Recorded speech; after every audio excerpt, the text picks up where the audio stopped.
بسم الله الرحمن الرحيم الحمد لله رب العالمين وصلى الله وبارك على أشرف الأنبياء والمرسلين نبينا محمد وعلى آله وصحبه وسلم تسليما كثيرا. أما بعد foundation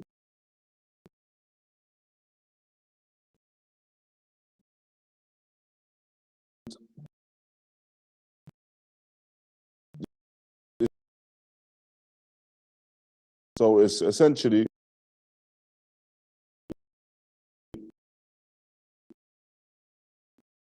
as in remember what we discussed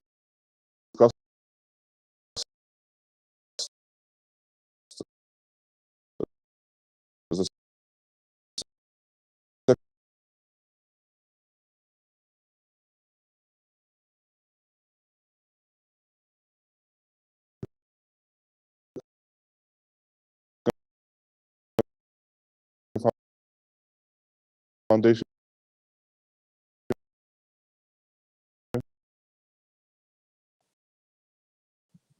Remember?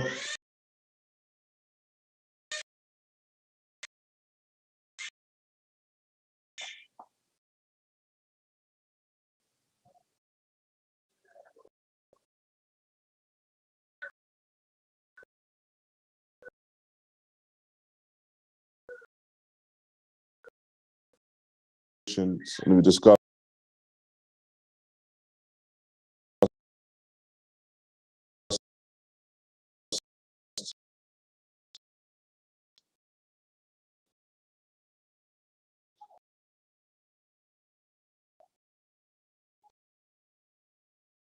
goes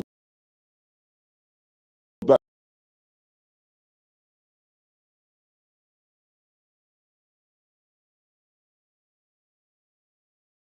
of that. And so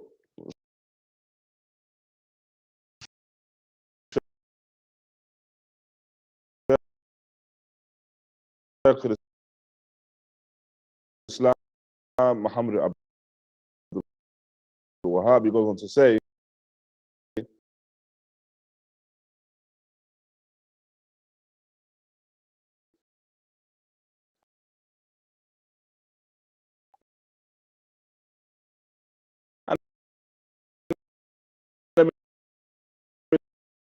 من تمام الاجتماع السمع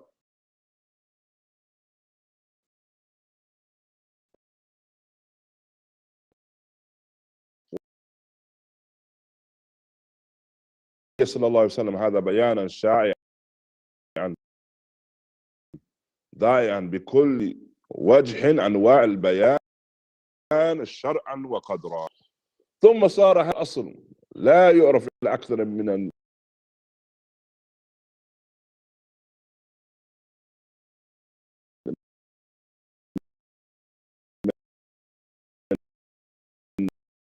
من يدعي العلم فكيف عملوا به. And so unity has been given authority, even if Allah sallallahu alayhi clear explanation of this, which leads from all by way of the Sharia occurred and Allah Ta'ala has ordained to occur. The foundation where the majority claim to have knowledge, do not know about it. So today, barakallahu feekum, is, as we mentioned, the rule. And from some of the speech of the scholars, Mubarak Furi raḥimahullāh, he mentioned, and يجب طاعة الإمام, there is an obligation to follow the Imam إذا عمل بالواجب أو المندوب. So the obligation to follow the Imam commands with the wajib or the mandub.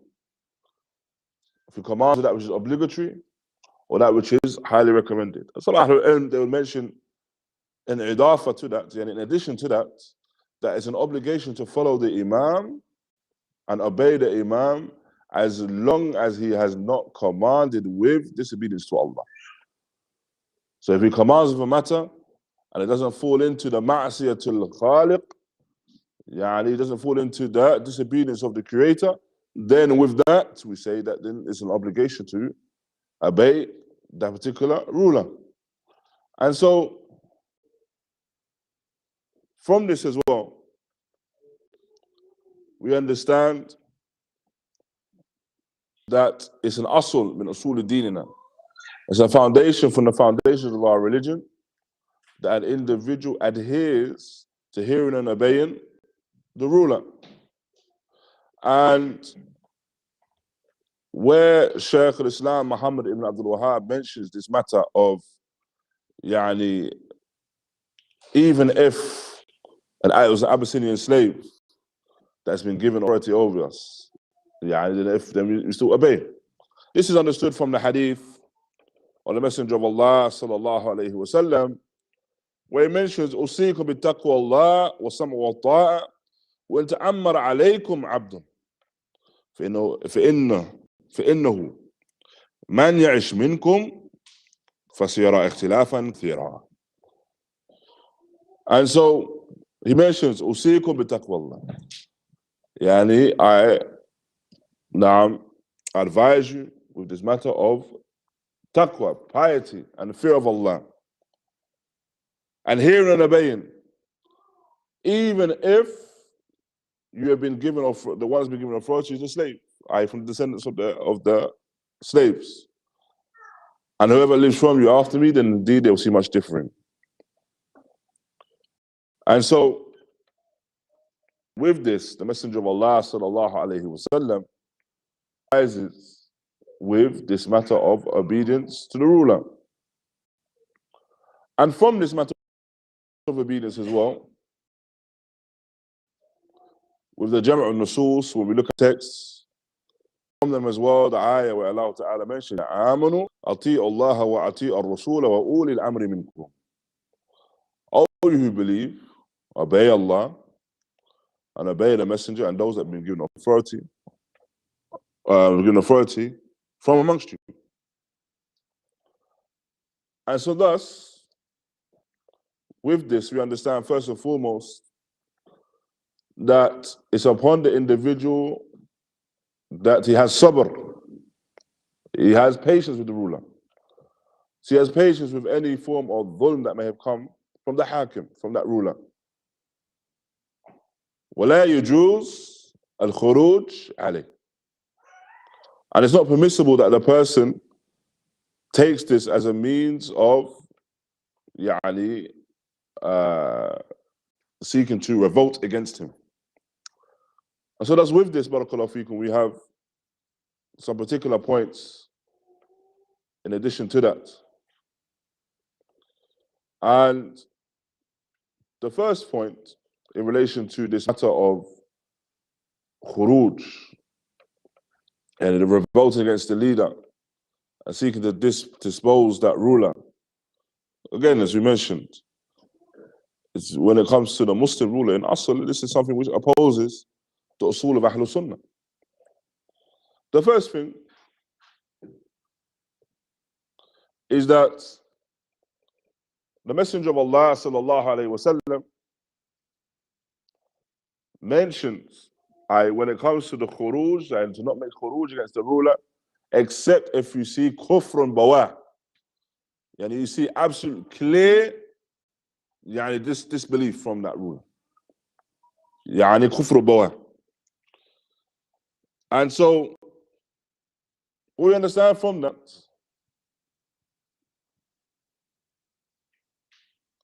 is that first and foremost, it's a must that the person sees his kufr.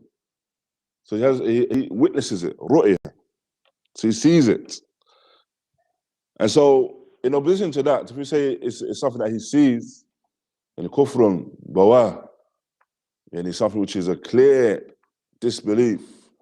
If we are saying now that this is kufr, that he sees it, then this necessitates that he can't just rely upon what is the speech of the people and that which is transmitted from this one or that one. He sees it, and he sees it emanates from the imam, from the ruler. This is the first point. The second point Still in relation to this matter of kufr, is that the wujud al-kufr is yaqini. Yani it's not dhanni. So it's kufr which is yani this is an action of disbelief which is certain. I certain this is disbelief. Wala dhanni. So it's not an assumption. It's not a presumed action of disbelief. So it's something which is understood to be one which is absolutely clear to be an action of yani disbelief in relation to the deen of Allah subhanahu wa ta'ala. And so what is meant by bawah, kufrun bawah, the murad is a zahiran, wala ta'wil fih, wala shubha. So what is meant by way of kufr bawah, and that is a clear kufr, is that it is zahir, it's apparent. And there's no way that it can be explained in any other manner. And likewise, there's no shubha, there's no doubt in relation to it. And so these are the things that are laid out in relation to that. And so when you take this into consideration, then this is why we understand some of the mawaqif of the A'imma. For example, Imam Ahmad, who didn't make takfir of the Hakim of his time, مع أنه قال بخلق القرآن. Even though he was upon the opinion, or the ruler had the speech talking about the Quran was created. Why? Because he was upon the understanding of what kufr bawah is, what is clear kufr from that ruler. And so our third point is the need for hujjah wal barahin, the need for proofs or the clear-cut evidences in order to establish anything. So it cannot now just be established because a person believes that this is the case. And so this is all in relation to, as we mentioned, the fact that the asl is that we have sam'u ta'ah, we hear and obey. And that when it comes to hearing and obeying, of course, that which completely opposes that, it is matter of khurūj. It is matter of revolting against the ruler, seeking to dispose that ruler. And so, with that as well, we understand, barakallahu feekum, that the exception occurs if, as mentioned in the narration, if you see clear kufr from the individual, from that ruler. However, clear kufr, as we understand it, has criterion, as we discussed. Then we have our fifth point. And this point is in relation to the fact that even if this clear kufr is established, does it now necessitate khurūj? Naam. And so the fifth point is in relation to this matter of al-qudra, like the ability. That do the people have the ability, rather, sorry, it's our fourth point. Do the people have the ability,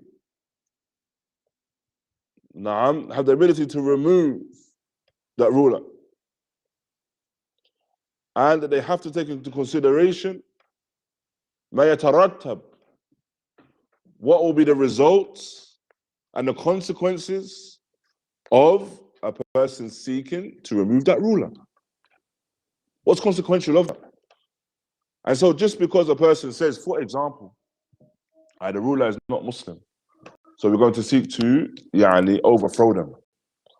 This is not the case, because rather what you may find is that they're individuals that are in reality, as their reality, they're du'afa, they're weak.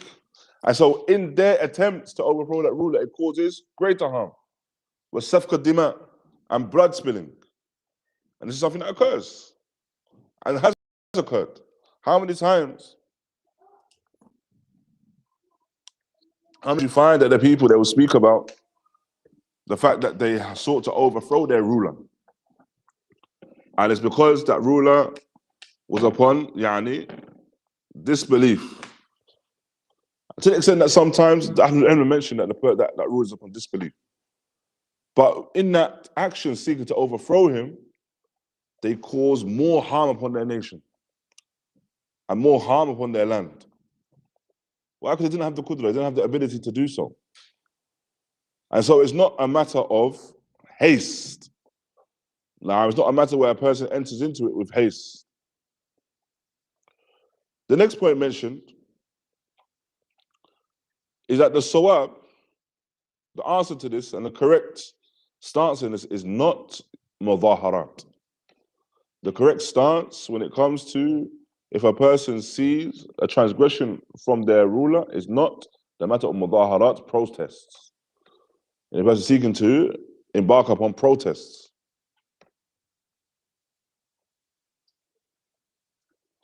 Why? Because you find that within these protests as well,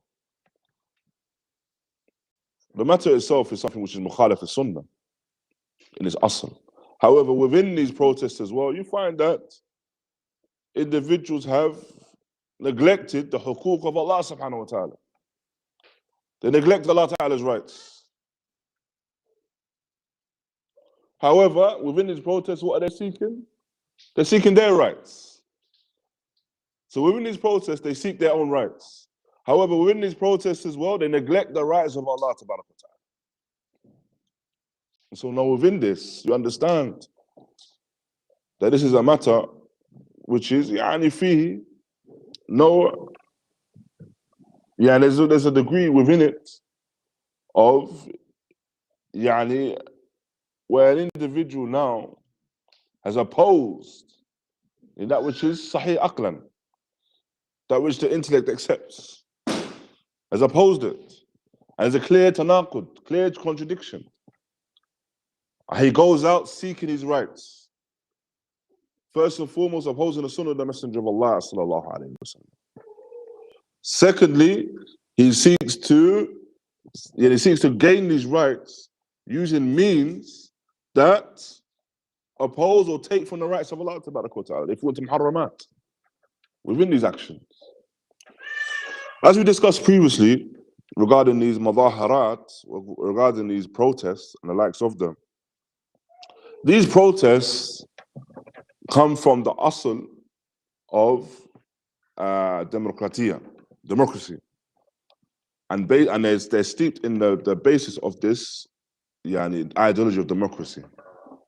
And we discussed it previously in some of these lessons and in the lessons where we were discussing the same topic, essentially, regarding the ruler, when we were discussing it in the explanation of Sharh al-Sunnah. And we mentioned some of the speech from Shaykh Muḥammad al-Jami in relation to democracy.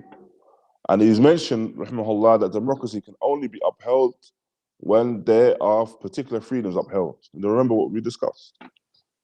And remember what those freedoms were. How can a democratic ideology survive? It has to have particular freedoms. And then when you understand what those freedoms are, you understand how they oppose Islam as well. And remember what those freedoms were, we mentioned. So freedom, essentially it mentions freedom in terms of social freedoms. Now, so essentially freedom of choice, but social freedoms. So you're free to live in society without any is what they refer to as taboo. Anything to be looked down upon. Now, and what does this lead to? If you have freedoms in terms of just open freedom, so in terms of communal freedoms, in terms of the community and society, what does that lead to?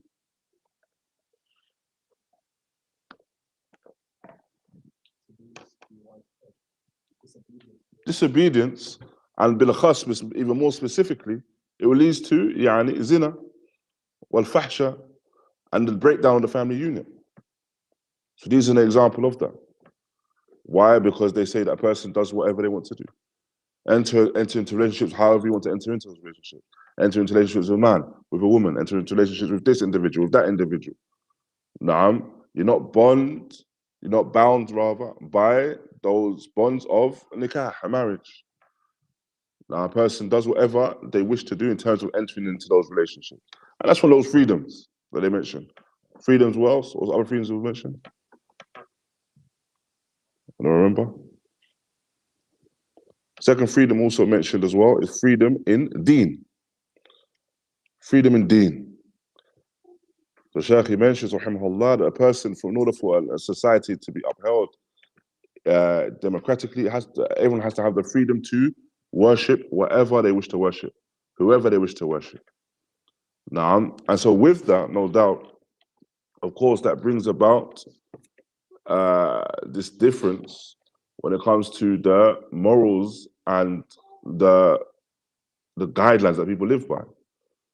Because if an individual say, I'm going to uphold my guidance by way of the shirk that he's upon, then of course, that which he's going to be upon is going to be dictated by that. Or a person says, I'm going to have my guidance by way of as a lot of people have now, the i'tiqād now, by way of the stars. They say, whatever the star signs are saying now, I'm going to make my decision based upon that. Or I'm going to act upon and have my relationships with people based upon what month they were winning. Now, whether they're this sign or that sign. And so they use that to dictate. But generally speaking, when we have the ikhtilafat in deen, these different matters of deen, then it just opens it up for the people to differ when it comes to their guidelines, how they live. So that freedom has to be in place as well. Likewise as well, what is mentioned is the freedom in the qanun, the freedom when it comes to laws and the law making. And so with that, it mentions that a person makes the laws and is free to make whichever laws he wishes, whichever he sees fit. Of course, this opposes the deen of Allah subhanahu wa ta'ala, for indeed Allah subhanahu wa ta'ala has laid down the hudud, and he has set apart that which are the requirements for the Muslims, or for the ibad in general, beginning with tawheed and the ahkam that come with that. However, these individuals seek to make it a matter of how they are going to live their lives, or how they're going to be judged by legislation established by them ourselves. And then along with that as well, and which ties into this matter of madaharat, is the matter regarding the freedoms of ra'i, the freedoms of opinions. The freedom of opinions. That whatever your opinion is, you have the freedom to express it. Whatever the opinion is, سواء كان منطقي أو غير منطقي, whether it's logical or not, the person has that freedom to express it. And so it ties into what we mentioned here now, that when it comes to these mudaharat, these protests, the people enter into these protests because they have this ingrained ideology that their call has weight. Their statement has a weight to it. Their statement is valid.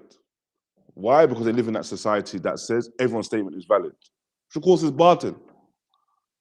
Everyone's call should be weighed up against and held up against the Quran and the Sunnah. Is a statement in relation to the Quran and Sunnah sahih or ghair sahih?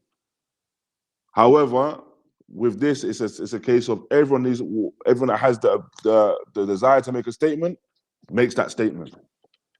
And so with that now, you find that if a person feels as though he is unhappy with the treatment of that ruler, instead of remaining patient, as we mentioned first and foremost, from what's required from him is patience, not khurūj. But instead, he believes that his statement needs to be heard, and his statement is deserving to be heard, and he will go out and engage in his mudaharat, engage in his protests, seeking what they would say is change, but essentially this is a matter of khurūj in of itself, seeking to remove the ruler in of itself. Wallahu musta'an.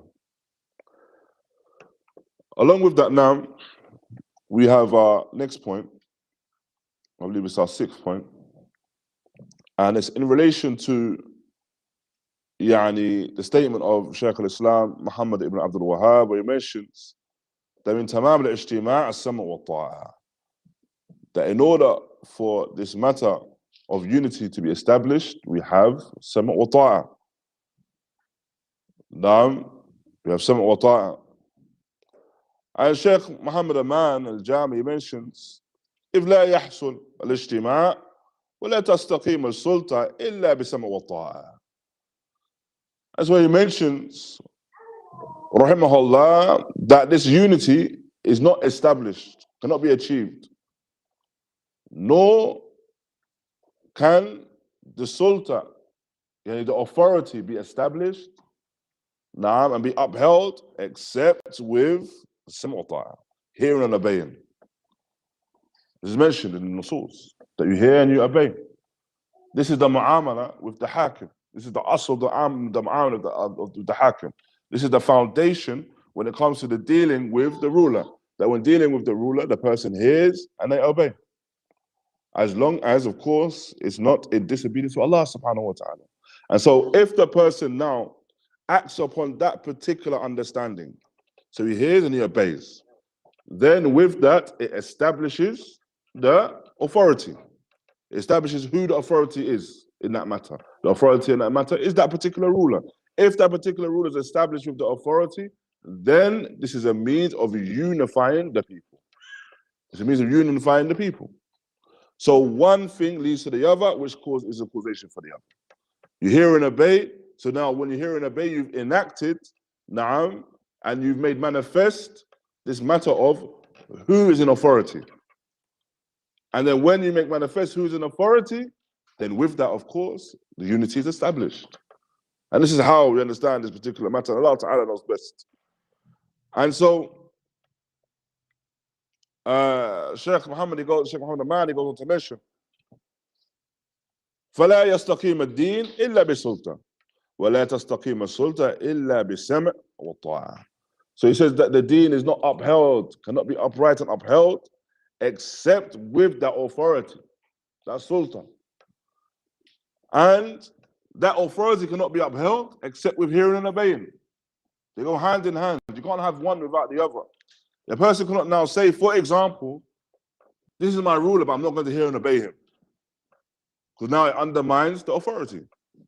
If that authority is undermined, then in reality, with that comes this matter of disobedience amongst the people. So you have this matter of unity. You have this matter of unity amongst the mujtama'. There's unity in the society. And this is upheld by that particular ruler. And hearing and obeying that ruler. And remaining patient with anything that they see from the ruler that they are displeased with. The opposite of that, of course, is this affair of fawda, chaos. That if everyone acts upon their own whims and desires, as we mentioned, if everyone acts upon what they believe to be the case, and their call has to be heard, their statement has to be heard, all this leads to is chaos and a lack of order and a lack of unity.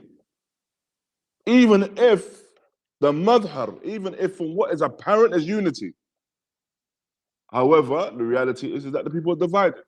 They're divided in creed, they're divided in understanding, they're divided when it comes to their morals and their guidelines. They're divided. Because they're not upheld by one particular body.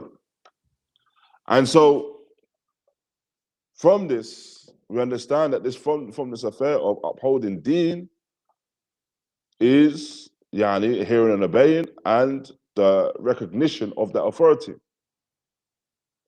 And so it mentions as well, وَلَوْ كَانَ ʿabdan habashiyan, based upon the narration of the Messenger of Allah sallallahu alayhi wa sallam. What we understand from this statement, وَلَوْ كَانَ ʿabdan habashiyan, even if he was from the Abyssinian slave, what we understand from this is that the ahamiyah of that ruler, the importance of that ruler, does not go back to his appearance, what his lineage is, or any matter in relation to the amur al-dunya. However, once it's established that that is the ruler, and once it's established that he is the one in authority, then with that we understand, then he has particular ahkam. There are particular rulings that are afforded to him. And so we understand the makana, the status of that individual. We understand the makana of that particular ruler. وَلَوْ كَانَ يعني عادل or fajir. If he's upright, if he's just, then the person is obeyed, the ruler is obeyed. Naam. If he's an evil ruler in reality, he's still obeyed. And so what we understand from the speech, barakallahu feekum, is that the fact is, even if, or irrespective of if he's from a particular place or a particular people or particular descendants, does not now diminish the fact that he has been established as that ruler. And so when he's established as that ruler, he's the one that is obeyed. And he's the one that has those ahkam, those rulings, and that particular ma'amala, dealings afforded to him. And so with that, the obedience or the matter of obedience becomes an obligation. Hearing and obeying becomes an obligation. And so with that as well, Shaykh al-Islām Muḥammad Abdul Wahhāb, he goes on to say, then the affair became one that was unknown. The people did not know it. The majority of people did not know it. From amongst those, الَّذِينَ يَدَّعِي الْعِلْمِ, those that claim to have knowledge. So those that ascribe to knowledge. فَكَيْفَ عَمَلَ بِهِ, so how can it be acted upon? And so we know, for example, now, that any affair of deen wal-ibada يحتاج إلى علم. Any matter in deen, or any matter in our ibadah, we need, from that, we need to be upon ilm, knowledge, as is mentioned from the chapter heading by al-Bukhari, al-Ma'ruf, Bab al-Ilm, Qabla Qawli wal-Amal. The chapter pertaining to knowledge precedes speech and action. And so now, if this particular foundation, we have individuals that do not know it. So this foundation of the importance of hearing and obeying, and that the hearing and obeying that ruler is what leads the individual to upholding that unity, which now upholds deen. If they do not understand that, then they won't act upon it. They do not have knowledge of it, they won't act upon it. And so they do not have knowledge of the haqiqah. And Shaykh al-Islam Muhammad ibn Abdul Wahhāb, here he mentions by those that yadda'i al-ilm, those that claim to have knowledge. He's not talking about the layman. He's talking about individuals that ascribe to knowledge. Why? Because if these individuals don't have that ascribe to knowledge, don't have knowledge of this, then what happens? They don't act upon it. Barakallahu feekum. They don't act upon it. If they don't act upon it, but bitali, that which follows, of course, they're not going to call to it. They're not going to call to this particular unity. And so they're going to be a means of misguidance for the others, for the people, for the general people. And so this now, with this speech here, Shaykh al-Islam Muhammad ibn Abdul Wahhāb, he addresses this matter in relation to those that are at the head of the affair, those that are the people that are regarded as being the people of knowledge, and the callers. Because now, if they have not understood this matter, and if these individuals are not upholding this matter, al-mustaqim, upright upon this matter, then what will occur is that this will filter down into others. Because they won't be taught about this. And if they're not taught about this and then of course won't act upon this, this causes the fractions, a fractured society. And it causes the splits. And it causes the chaos. We'll discuss it. And so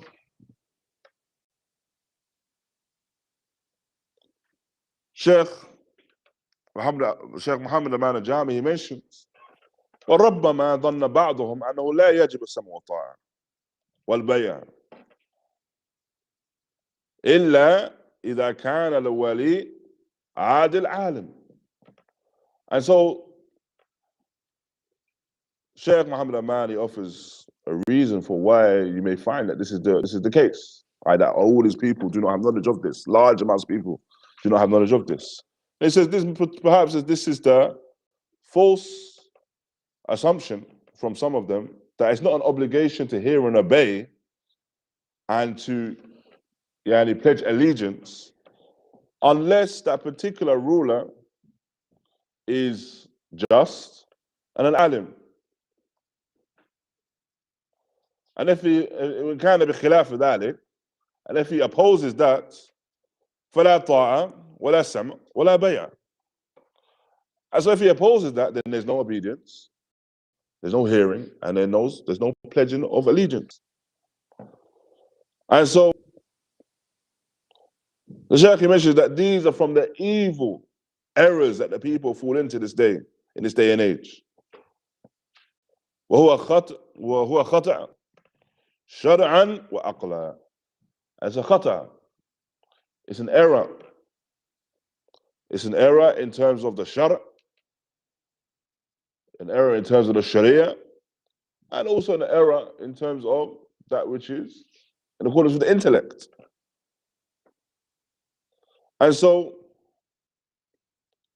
the Shaykh mentions, and whoever Allah Ta'ala bestowed and given him an aql salim, so an aql, an intellect, which is upright, an intellect which is sound, then he will be one that understands and comprehends the affairs upon their reality. If the one has a sound intellect, he's going to comprehend the affairs upon their reality. Now, and so he's going to understand that in order for this hearing and obeying to occur, and in order for this unity to occur, then, and this bay'ah, this pledge of allegiance to occur, then it's upon the individual to adhere to the wajibat, adhere to the obligations, and adhere to the obligation when it comes to the dealings with that particular ruler. Whether that ruler is adil, is just, or fajr, is one who is unjust, or an evildoer. And so, irrespective of whether he is a ruler that is regarded as being stingy, withholding his wealth, or one that spends properly upon his people, or does good to his people, or does bad to his people, all of that is not or is regarded as being, as we mentioned previously, al-kufr al-bawah, the clear disbelief. And so, as we mentioned, this is the disbelief where there is absolutely no doubt in relation to it. That when its witness is understood that this is disbelief in Allah subhanahu wa ta'ala. And so, with that, barakallahu feekum, we understand that the affair must return back to sound knowledge. Sound knowledge of what is this matter of deen and understanding, in general. And sound knowledge when it comes to this particular affair of the hearing and obeying the ruler. As Imam of Dar al-Hijrah, Imam Malik ibn Anas, raḥimahullāh, he mentions, لا يصلح آخر هذه الأمة إلا ما أصلح أولها. He mentions that this ummah will not be rectified except with what the ending of this ummah will not be rectified except for that which rectified its beginning. Of course, this is regarding returning back to deen, tawheed, sunnah, ilm al-nafi', beneficial knowledge. And so when you see and when we witness this folder that has occurred, the chaos that occurs as a result of those individuals turning away from the rulers and splitting away from the rulers and seeking to speak ill of the rulers. Naam, to the extent that whether the one that's speaking ill of that ruler does anything himself, or he's merely one that incites others. What we find as a direct result of that is that it causes this matter of fragmenting the society and the people, and taking people away from the haqq and from knowledge as well. So not only do the people, as mentioned, do they claim to have knowledge, so people claim to have knowledge, but they don't have knowledge of this affair, so they don't act upon it. And so then it causes the people, of course, not to act upon it. But now it just increases the people in that matter of ignorance. And so they continue to traverse upon that path of ignorance. And Allah Ta'ala knows best. And alhamdulillah, that concludes what we wished to discuss regarding that third foundation from these 6. And inshallah, what we wish to discuss in this lesson as well, inshallah, barakallahu feekum. Wa jazakumullahu khaira. Wa sallallahu wa barak ala nabiyyina Muhammad wa ala alihi wa sahbihi wa sallam.